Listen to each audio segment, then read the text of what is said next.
বলতে দিন শুনেছি হ্যাঁ সব বিজেপি শুনে নিন সব বিজেপি শুনে নিন এবার শুধু পশ্চিমবঙ্গের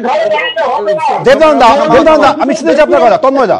আচ্ছা দেখুন এই যে এত নোটিশ এত কথাবার্তা হচ্ছে একজন 22 বছরের মহিলার মৃত্যুর পরে একটা সদ্যজাত শিশু তার মাকে হারানোর পরে দেবনারায়ণ দা যথার্থভাবে প্রশ্নটা করেছেন যে এই সরকার কেন যে নিষেধ করেও এই হাসপাতালে চলছিল, কারণ ওইগুলো শুধু খাতায় কলমে হয় আমাদের রাজ্যে, আসল প্রকৃত কাজটা হয় না।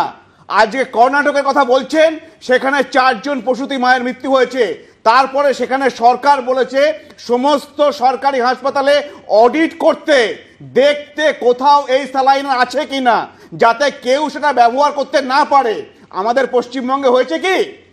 আর এই এখন যে বলা হচ্ছে তদন্ত, এই তদন্তের নামে পশ্চিমবঙ্গে একটা প্রহসন হয়।